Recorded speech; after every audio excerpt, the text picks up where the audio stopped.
Hello. In this video, we'll cover how to create deployment and configure the deployment settings. To get started, we create an app and we add an app version.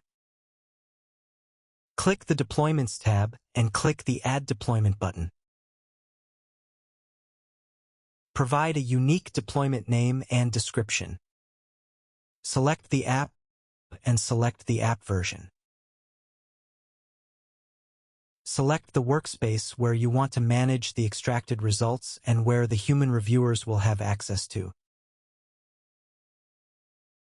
If your app contains any runtime configurations such as a custom key and secret key, configure them under this section.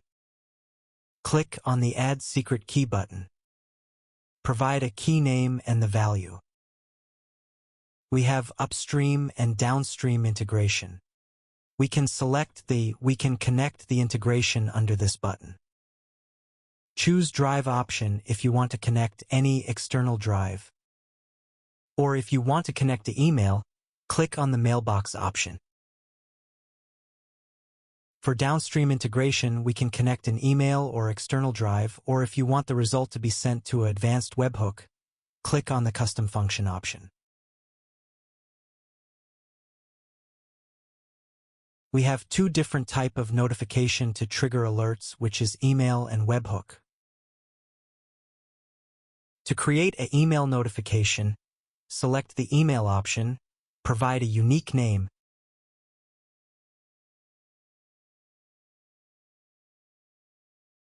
select the events which trigger the notification, click on Next.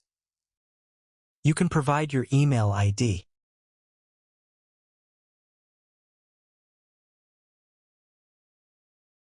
And click Enter. You can add any number of email ID as you wish. We can select the notification event to check.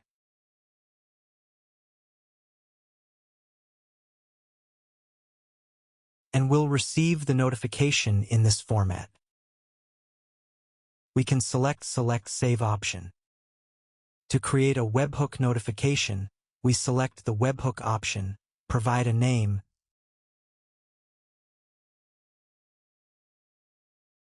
select the events, and next, we provide the webhook URL.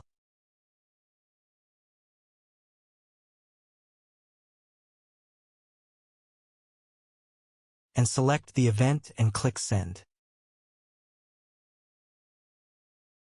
We will get the payload in this format. Then we can click the Save option. We can enable the human review, and we have two different approaches. One is review by file, which will flag the file if it fails any validation errors. Or we choose review by run option, which will hold all the files in the batch even if one of the file fails. For enterprise users, we have create queue option, which will enable us to create or select a group of reviewers, and we have an option to select the assignment method. We have two methods, round robin and a manual method. The round robin method will automatically choose the next available reviewer. The manual method, the review manager can be able to choose the reviewer for each task. We also have escalation queue where if you need any complex document to take a second look, we can choose the appropriate group and we can select the method. We can also choose the service level agreement and provide the number of days or hours by which we need the review to be completed. Under Hidden Fields section, we have two different options which will control the visibility of hidden fields. When you need the hidden fields to be included in the downstream result, enable this option. When you need the hidden fields to be included in the deployment metrics, select this option. Moving on, we have Data Retention section. Enable this toggle to automatically delete any future run results, logs, and input sources after provide a number of days. Then we click on Save.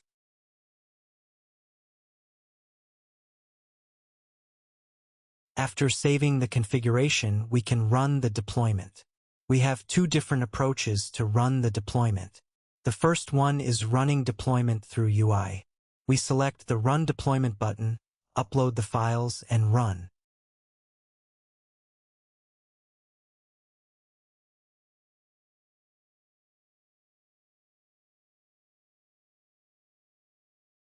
This UI will show the update about the runs. Once the run is complete, we have the status. We have Review Required Status.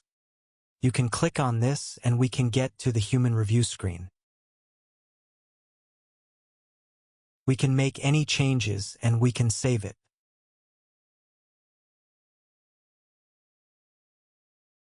This will complete the human review process.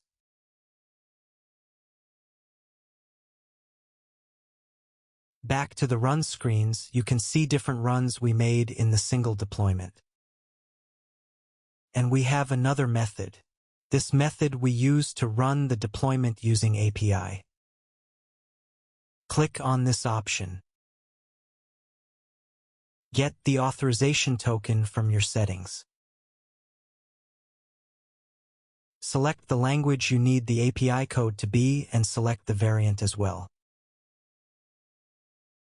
You can find the code snippets under each toggles. Select Copy-Paste this code snippet to create a batch. Use this code snippet to upload the files to each batch. Then run the deployment, get run status, and finally get run results using this code snippet. You will get the response in this format. After you run the deployment, you can see the deployment metrics under this tab, which will provide a detailed report of the consumption, handling time, and the automation rate. We'll get field-wise metrics.